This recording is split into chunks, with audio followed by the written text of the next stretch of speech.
just so you can focus before I go. If something happens to us after we get off this live, in the meantime, I just want you to know I have dropped paperwork, documents, information off to everybody around the world. And I'm telling all of you insurance holders that are watching this right now, if we are dead, there is no point for you to sit on that information. Do you hear me? No point. Claims about Barack Obama and Joe Biden that the world. How did it get there? Take us through your story. Well, you know, as young as I remember, I've been trafficked through many elite places. I went from the Buckingham Palace to under the Getty Museum in Los Angeles, still under the custody of Child Protective Services, the child welfare system. And everybody is so worried about the elite, and we could give those names of Barack Obama, Joe Biden. We know about Michelle Obama, that's a man. We know about Too Short. We know about Akon and Steven Tyler, and we can give those names all day, and everybody is so worried about that. But what you should be worried about is the people that are in between, the people that go as low as your grave diggers. I was trafficked to people within my schools. Katt Williams just dropped something wild, something that got people doing double takes. According to him, Ally Carter didn't just vanish, she was taken. And listen, before we go any further, let's get this out of the way. Everything you're about to hear is based on claims, allegations, and sources close to the situation. So don't shoot the messenger. I'm just here to lay it out exactly how it's been said. One of Ally's last live streams told us everything we needed to know about how real things were getting and how scared she was. In it, she straight up named Diddy and his circle. According to her, this wasn't just about freak-offs, nah. She said they were running deep exploitation rings involving vulnerable people transferred from poor countries, some given up by their own parents and brought to the U.S. to be used in ways most people couldn't stomach hearing. You knew these parties were not okay. They weren't freak-offs. They were satanic ritual. And one of those children were me. Bullshit. You see all the people running? They're ducking and hiding because everybody knows that there was children there. But we're still not talking about the kids yet. When are we going to talk about the kids? Everybody's demanding something from the victims. Why aren't you demanding it from the news? You know he's about to turn into another Epstein, and then the list follows, and it circles back into a web. So why isn't anybody demanding any information on the kids? Do you think that thousands of bottles worth of baby oil was for thousands of who? $65,000 worth of hot dogs and pizza was for who? Over the border was for who? Child Protective Services is your supplier. Is anybody going to talk about that? One of the most disturbing moments. Ally went live and told the world that some of these people were forced into acts that we can't even talk about. She said, horses, dogs. So y'all connect the dots. She added, this happened while grown men stood there watching, touching themselves like it was some kind of twisted show. And that's not all. These people were allegedly chained up and used in satanic-style rituals. What she described was so crazy, I can't even talk about it. Somebody will on the floor, somebody will piss on the floor, a guy will come on the floor, a female will squirt on the floor, and they will bring in a child to walk through that, to play in it, to lay in it, to put on their body, to lick it, to see if they can walk around and act like a dog, to lick their shoe, to see how well their gag reflexes are. It's a gag reflex check. But she didn't stop there. She claimed she was there, witnessing this madness, while working inside the industry. People who survived were never the same again, mentally or physically. She even said many didn't make it out alive. There were babies that were 6 years old, and I'll never forget them just crying, and everybody was just staring at them. Everybody was just staring at each other. Nobody knew whether or not to move. I was freaked out. And I got up and I held her. And they opened the truck and they took her from me. Because they said she was already sick. Right after all this came out, Ally disappeared. Not slowly, just gone. No live streams, no social media, no updates. Her family went public, begging for help. According to several sources, they never got any ransom demands either, which made things even more intense. If it was about money, someone would have asked, but nobody did. It looked like whoever took her didn't want anything back. They just wanted her gone. When Allie was put in foster care, I was advocating for her, and I was reporting back, and I was writing reports and turning in reports to CPS based on the abuse she was telling me that she was experiencing while in foster care.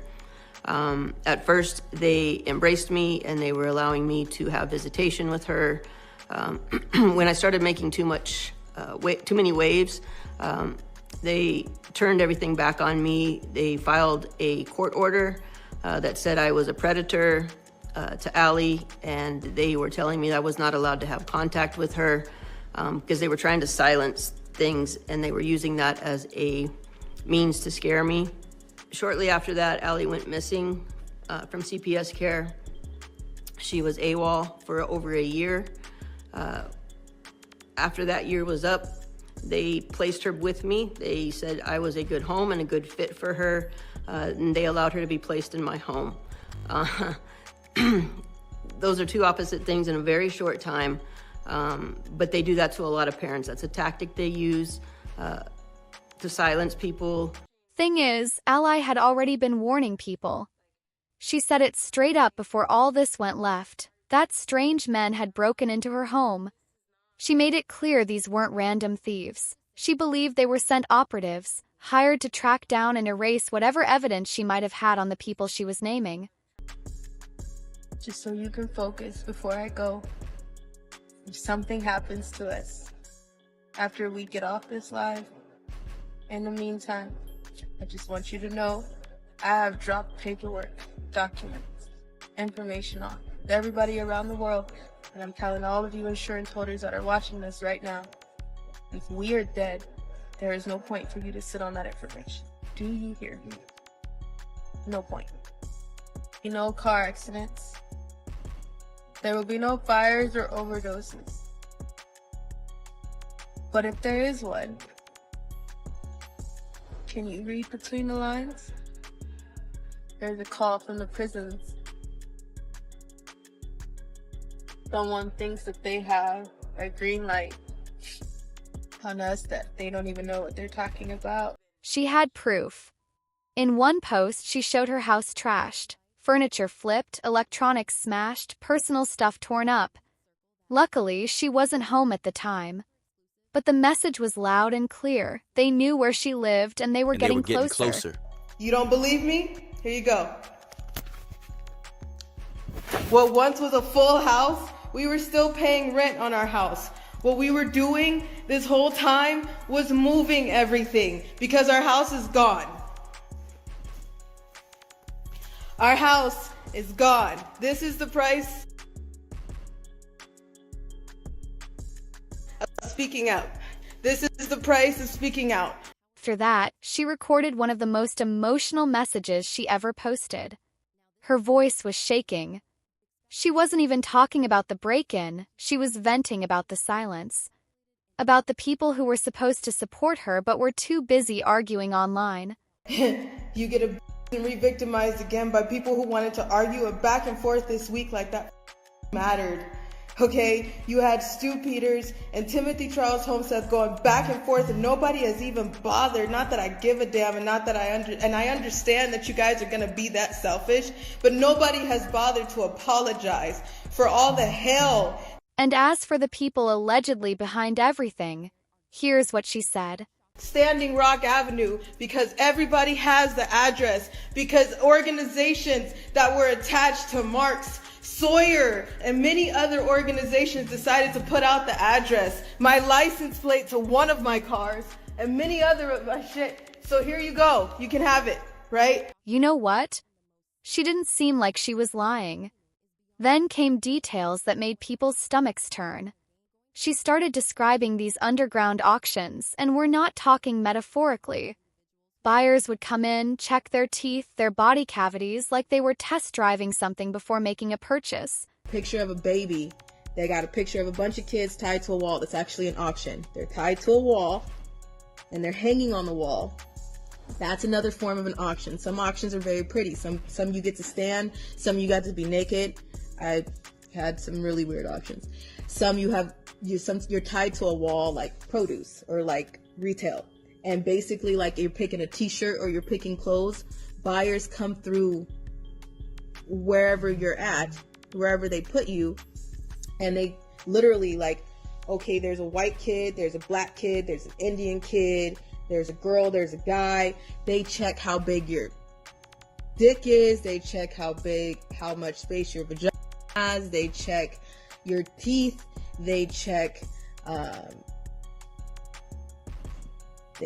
your anal cavity, they check everything. And it didn't stop there. One of the most horrifying things she spoke on was a ritual called Pig Night. Now, brace yourself, this ain't easy to hear. Somebody will on the floor, somebody will piss on the floor, a guy will come on the floor, a female will squirt on the floor, and they will bring in a child to walk through that, to play in it, to lay in it, to put on their body, to lick it, to see if they can walk around and act like a dog, to lick their shoe, to see how well their gag reflexes are. It's a gag reflex check. Ally explained. These weren't chaotic, random events. They were calculated, built around something darker, the extraction of adrenochrome. Most folks might have heard the word thrown around in conspiracy circles, but people don't really get what it is or how it's made. And they're bleeding, then that takes more power because there's adrenochrome, there's power, there's control, there's extra money because you're paying to get rough. There's so much that you guys are not realizing that what this life is. These are children. She explained that they weren't just consuming the red substance for shock value. The goal was to make it as potent as possible, and that meant pushing the victims to levels of terror most people can't even fathom. And they say, oh, she started bleeding, so now she's damaged. I don't want that one. Guess what? Now you're going to get beat by your pimp because you started bleeding. You're going to get beat because, and at first they were sampling you like they were going to buy you, and now they're not going to buy you. And then after that, then you go back to wherever. You got to wait until the next job, the next auction, the next whatever is going to be next. So Ally wasn't just talking about secret tapes or baby oils. She had evidence on something that would have broken the entire industry from the inside out. So when Ally went missing, those who were locked in already knew this wasn't a mystery. It was the next step in a horror show playing out in real time. That's when people like Katt Williams and Jaguar Wright stepped in. Jaguar, who had her own beef with the industry, wasn't about to stay quiet. She'd been through her own madness, from being hunted to getting locked up, but she survived. And when Ally vanished, Jaguar came forward with her own shocking reveal. She said the person behind Ally's disappearance wasn't Diddy, it was someone even deeper in the shadows. A true puppet master. Someone organizing these takedowns of people who dared to talk. People didn't want to believe it. That's why they attacked me when I took the air out of her story. But see, when Ali Carter came back and, also addressed it, now that's just dead. They wanted to believe those homies. And Jaguar didn't stop there. She reminded people that both she and Katt Williams had been targeted too. She said Katt got hit with a home invasion, not just a break-in, but an attack where men came in while he slept. Luckily, the attempt failed. But the trauma was real enough that Katt started sleeping in a bulletproof Kevlar vest. I've had home invasion robbers at my house. I've had 7 dudes in Cleveland come to the hotel room with their guns out and masks on. You're kidding me? No, so I'm like, Katt never laid it all out himself, but folks close to him said he wasn't the same after that. And honestly, it tracks. Katt's always been the type to call things out, from shady contracts to strange behavior in Hollywood circles. Whether on stage or in interviews, he never bit his tongue. And in this case, his rep for telling the truth makes people stop and take these Ally Carter claims a little more seriously. Because P. Diddy be wanting the body. And you gotta tell him no. You got to tell him no. I did. I did. See, I got the receipts for everything I'm telling you. That's why I can say them so freely. Kid, I need another one. You here, get your number. Thank you, sir. Thank you. Because here's the thing. The longer Ally stayed missing, the more believable she started to sound. And according to several people in the know, Katt and Jaguar are working together behind the scenes to find her. Allegedly, before Ally went missing, she had already sent some evidence and audio to people like Katt for safekeeping. And that's why Katt, Jaguar, and a handful of others ain't letting this go, because if even half of what Ally Carter said was true, then the rabbit hole goes way deeper than most people are ready to admit. Even some users on the internet couldn't deny it. One said, "Ally is the most believable I've heard." Another added, "This is why people don't speak out." This woman was brave enough to speak on this. Hollywood should be shut down and she should be protected. So, what's your take on this jaw-dropper? Sound off in the comments, we're diving deep. And if you're here for unfiltered truths and eye-opening reveals, don't just scroll. Stick around and check out what's coming up next.